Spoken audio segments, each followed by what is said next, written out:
બધા ડાયરો મજામાં? આજે ઘેડ બચાવો પદયાત્રાના 7મા દિવસે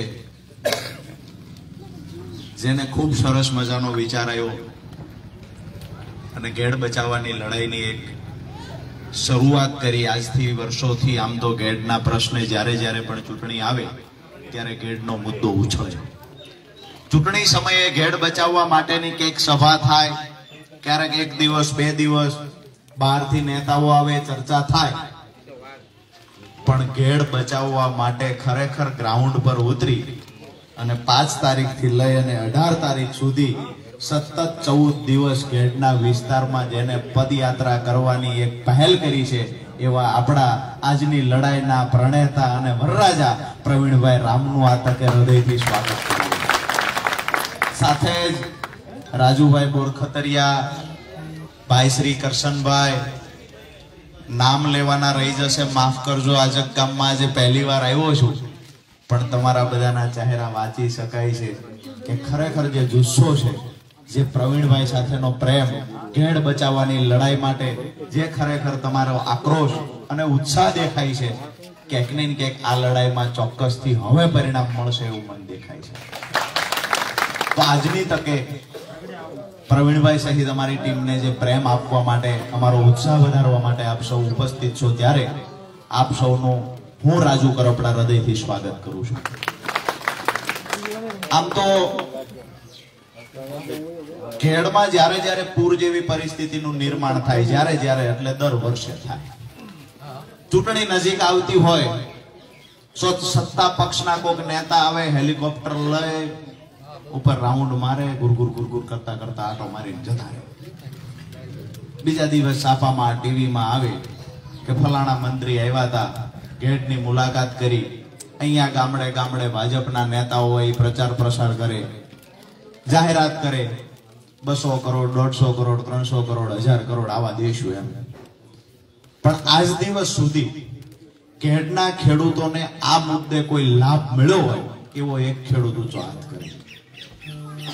આજ દિવસ સુધી પરિણામ આવે એના માટેની લડાઈ કે એક વખત આગ લગાવી અને જ્યાં સુધી પરિણામ નહીં મળે ત્યાં સુધી આગ ઓલાવવા નહીં દઉં, આવી પ્રતિજ્ઞા સાથે મેદાનમાં કોઈ મરણિયો યુવાન ઉતર્યો હોય, આવો આજ દિવસ ક્યારેય બન્યું નથી. પહેલી વખત પ્રવીણ રામ છે જેને કૂદકો માર્યો છે.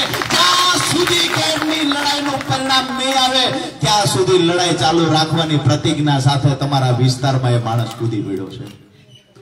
મહત્વની વાત દોસ્તો એ છે, માંગણીઓ શું છે? જ્યારે પણ કોઈ પાર્ટીના નેતાઓ અહીંયા સભા કરતા હોય, અમે થોડા દિવસ પહેલા ચોટીલામાં સભાનું નક્કી કર્યું. ખેડૂતોની જે માંગણીઓ છે એ મુદ્દે ચોટીલામાં સભાનું નક્કી કર્યું. અતિ વરસાદનું આવરણ આવ્યું અને સભા કેન્સલ થઈ. પણ અરવિંદ કેજરીવાલજી ખેડૂતોના મુદ્દે આવતા આગલા 3-4 દિવસ સભા અમારી 7 તારીખે 4, 5, 6 તારીખ ભાજપ કોંગ્રેસના નેતાઓને તો પેટમાં આગ લાગી ગઈ, એસિડિટી થઈ ગઈ. ભરતભાઈ બોઘરા મીડિયા સામે આવ્યા, પ્રેસ કોન્ફરન્સ કરી અને કહ્યું કે પંજાબમાં પણ પૂર જેવી સ્થિતિનું નિર્માણ થયું છે. ખરેખર આમ આદમી પાર્ટીની સરકાર પંજાબમાં છે તો ત્યાં ખેડૂતોને વળતર ચૂકવવું જોઈએ. આજે આજક ગામના આંગણેથી ભરતભાઈ બોઘરા અને ભાજપના નેતાને કહીએ છીએ કે પંજાબની સરકારે ગઈકાલે પ્રતિ હેક્ટર 50,000 રૂપિયા વળતરની જાહેરાત કરી દીધી છે. ઘેડ માટે ભાજપમાં તાકાત હોય તો જાહેરાત કરે. પ્રવીણભાઈનો મુદ્દો છે, જે 3 મુદ્દા લઈને નીકળ્યા એમાંનો એક મુદ્દો છે ઘેડ વિસ્તારને પૂરગ્રસ્ત જાહેર કરી અને એને યોગ્ય સહાય ચૂકવવી.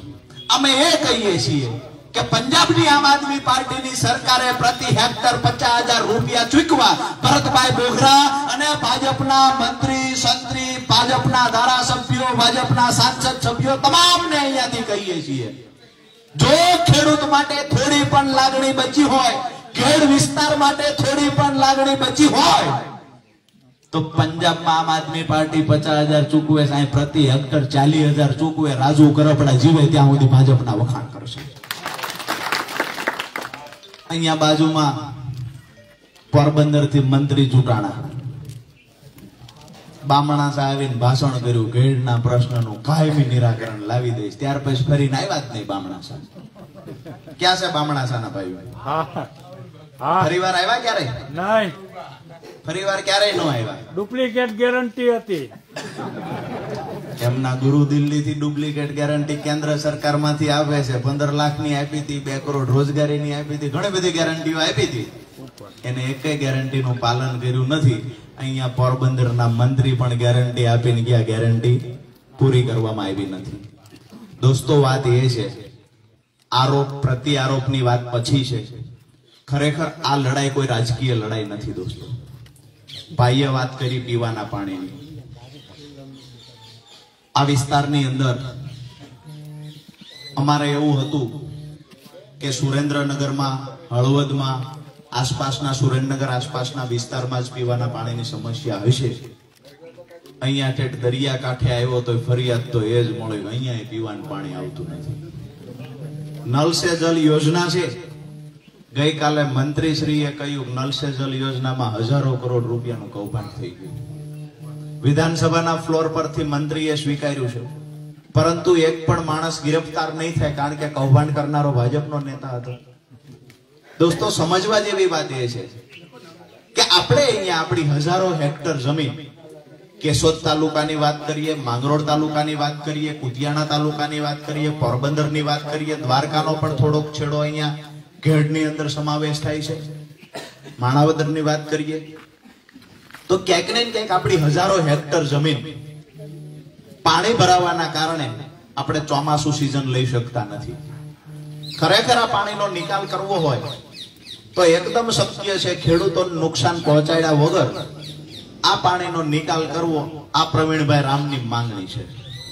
મુખ્ય 3 માંગણીમાં એક માંગણી એ છે, ખેડૂતોને અન્યાય ન થાય એ રીતે જે પાણી ભરાય છે એનો કાયમી નિરાકરણ લાવવું. બીજી માંગણી છે, ઘેડની આજુબાજુના ગામડાઓને પૂરગ્રસ્ત જાહેર કરી અને એને સહાય ચૂકવવામાં આવે, અને દરિયાકાંઠાના જે ગામડા છે એને પીવાના પાણી જે ખરેખર મોળા મળે છે એ લોકોને સારું, શુદ્ધ અને નર્મદાનું પાણી મળે.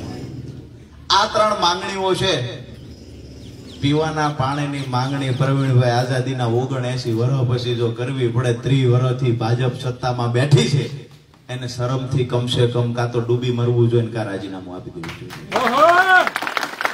તમે 30 વર્ષથી સત્તામાં બેઠા છો, પીવાનું પાણી પહોંચાડી શક્યા નથી. અહીંયા અમારા વિસ્તારની અંદર, ઘેડની અંદર અમારા ખેડૂતો, અમારા જગતના બાપ પોતાની ફળદ્રુપ જમીન હોવા છતાં આજે કોકના કારખાનાનો મજૂર બનવા માટે અમારો ખેડૂત લાચાર થયો છે. ક્યાંક ને ક્યાંક હું માનું છું કે સરકારની ખેડૂત વિરોધી નીતિના કારણે અમારો ખેડૂત લાચાર છે. ક્યાંક ને ક્યાંક સરકારની ખરેખર અણાવડતના કારણે અમારો ખેડૂત લાચાર છે. આજે એક યુવાન 35 વર્ષનો આ વિસ્તારને બચાવવા માટેની લડાઈ લડવા કૂદી પડ્યો હોય તો અત્યાર સુધી મત લઈને ગયા એ કતાડાઓને બધાને આપણે શું કરવાના હતા?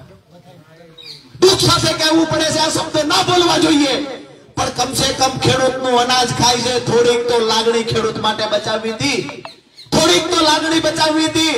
ભગવાનનો થોડો ડર રાખવો તો કમસે કમ જ્યારે ચૂંટણી આવી ત્યારે અમારા અભણ ખેડૂતોને ફોસલાવી, અમારા અભણ ખેડૂતોને ખોટા વાયદાઓ કરી અને તમે મત લઈ જવામાં સફળ થયા છો. ફરી 5 વર્ષ સુધી અમારા ખેડૂતોનું પૂછવા નથી આવ્યા, બાપડા તારું દેણું કેટલું વધ્યું છે? પૂછવા નથી આવતા દેણું કેટલું વધ્યું છે. મારી સામે આવડી મોટી સંખ્યામાં ખેડૂતો બેઠા છે. અહીંયા બાજુમાં મંદિર છે, ભગવાનને સાક્ષી રાખીને કહેજો કોની ઉપર દેણું નથી, ઊંચો હાથ કરે. બધા ઉપર દેણા છે. બીજો પ્રશ્ન એ કરું, છેલ્લા 5 વર્ષમાં દેણું ઘટ્યું હોય કોને, એવો ઊંચો હાથ કરે. બધાને દેણું વધ્યું છે. દોસ્તો, આપણે હસી મજાકમાં આ વાતને કાઢીએ છીએ. આપણા બાપ દાદાઓએ આપણને વારસાઈમાં દેણું દીધું, આપણે આપણા દીકરાને વારસાઈમાં દેણું નથી દેવું ને, એટલે પ્રવીણભાઈની લડાઈમાં આજે આપણે ઊભું રહેવાનું છે. અહીંયા ચૂંટણી આવે ત્યારે મત જેને જ્યાં આપવો હોય ત્યાં આપજો.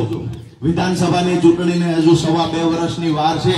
પણ ઘેડ બચાવવાની લડાઈમાં ગામડે ગામડે હગાવાલા હોય, સંબંધી હોય, એને ફોન કરીને કહેજો કે એક નવ યુવાન આપણા વિસ્તારની આપણી જમીન બચાવવા માટે થઈ, ઘેડના પ્રશ્નના કાયમી નિરાકરણ લાવવા માટે થઈ અને આવડી મોટી સલ્તનતની સામે જેને બાથ ભરી લીધી છે એ પ્રવીણ રામ એકલો ન પડે ની જવાબદારી ઘેડના ખેડૂતોના માથે મૂકવા આવ્યા છે.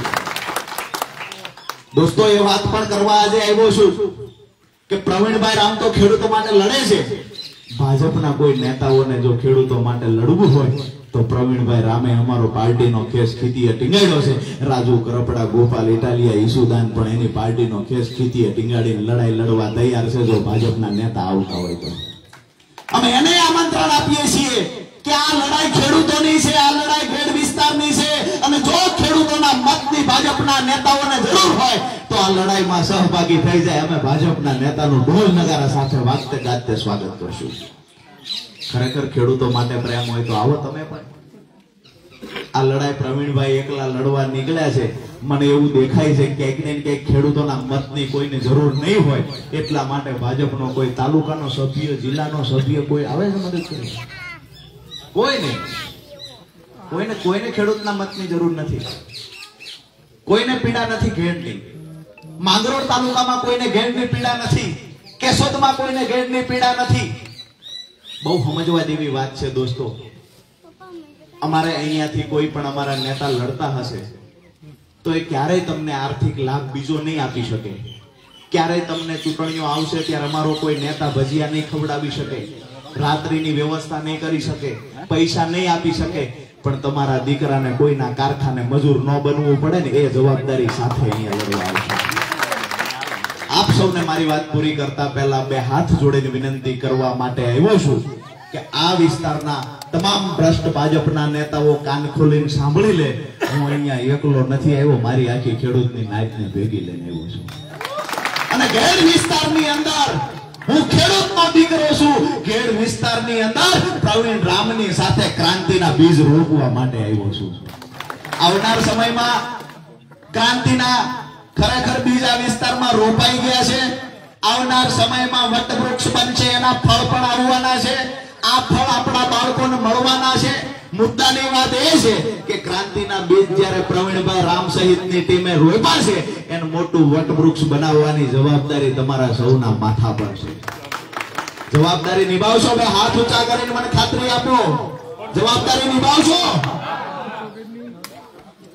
છેલ્લી વાત એ છે દોસ્તો કે પ્રવીણભાઈ તો લડે છે. અત્યારે મદદ કરવા માટે રાજુ કરપડા અહીંયા આવ્યા.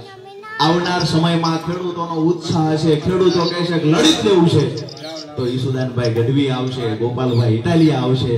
અને આજે પાર્ટી વતી બીજી પણ ખાતરી આપું છું કે જ્યારે ઘેડના ખેડૂતો દ્વારકાના શેડાની વાત કરીએ તો ભલે માંગરોળની વાત કરીએ, કેશોદની વાત કરીએ, માણાવદરની વાત કરીએ, આ ખેડૂતો જો નક્કી કરશે કે મહાઘેડ બચાવો સંમેલન કરવું છે તો હું ખાતરી આપું છું દિલ્હી જઈને અરવિંદ કેજરીવાલજીને પણ તમારી વચ્ચે આવશે. આપ સૌ પ્રવીણભાઈને આ લડાઈમાં ખૂબ પ્રેમ આપો છો. આપ સૌનો હૃદયપૂર્વક આભાર. ફરી વખત પણ આ ઘેડ બચાવોની લડાઈને જે પદયાત્રા પૂરી થાય એ પહેલા ફરી વખત આપણી વચ્ચે આવવાના પ્રયત્ન કરશું. પણ આ લડાઈને આગ લાગી ગઈ છે, હવે ઓલાવવા ન દેતા. જ્યાં સુધી પરિણામ ન મળે ત્યાં સુધી ઓલાવવા નહીં દેતા. લડાઈ પ્રવીણભાઈની, લડાઈ રાજુભાઈની નથી, લડાઈ આવનાર ભવિષ્યની, તમારા બધા બાળકોની લડાઈ છે. ચોમાસું નિપજ સારી રીતે લઈ શકશું તો કે બહાર કામે નહીં જવું પડે. શિયાળુ નિપજ સારી રીતે લઈ શકશું તો કામે નહીં જવું પડે. આ વ્યવસ્થા કરવાની જવાબદારી સરકારની છે અને આ વખતે આગલી લાઈનમાં હાલવાની જવાબદારી પ્રવીણભાઈ રામે લીધી છે. એક ઇંચ પાછું ડગલું નહીં ભરે. તમે એની પડખે વાહો આપીને ઉભા રહેજો. તમે જો સાથે ઉભા હશો તો કોઈ સરકારની તાકાત નથી કે એનો અવાજને દબાવી શકે. બાકી અમારી લડાઈ આમ તો તમે બધા જોવો છો, આ ઠેઠ ડેડિયાપાડાથી લઈને દ્વારકા સુધીની લડાઈ ચાલે છે. ક્યાંક ને ક્યાંક આમ આદમી પાર્ટીના નેતા હોય, ગરીબો માટે લડે, યુવાનો માટે લડે, ખેડૂતો માટે લડે, એનો અવાજ દબાવવાના પ્રયત્ન ભ્રષ્ટ ભાજપના નેતાઓ કરતા હોય છે. પણ ડંકાની ચોટ પર કહીએ છીએ, ભાજપની પોલીસમાં તાકાત હોય, તાકાત અજમાવી લે. એકવાર પ્રવીણ રામનો અવાજ દબાવવાની કોશિશ તો કરીને બતાવો. ઘેડના વિસ્તાર માટે લડવાનું, ઘેડ બચાવવા માટે લડવાનું છે. આવનાર આ આ લડાઈ આવનાર સમયમાં હજુ પણ મજબૂતાઈથી લડવાના છીએ અને જ્યારે પ્રવીણરામ હાકલ કરશે ત્યારે સુરેન્દ્રનગર વિસ્તારમાંથી હજારો ખેડૂતોને અહીંયા ઉતારવાની જવાબદારી આજ રાજુ ગરપડા લેવા માટે આવ્યો છે. આપનો હૃદયથી ખૂબ ખૂબ આભાર. ભારત માતાની જય ઘોષ એવી રીતે બોલાવો કે અહીંથી પોરબંદર થઈને ગાંધીનગર થી દિલ્હી સુધી અવાજ પહોંચવો જોઈએ. બોલો ભારત માતા કી જય. જવાન આપ સૌનો ખૂબ ખૂબ ખૂબ ખૂબ આભાર.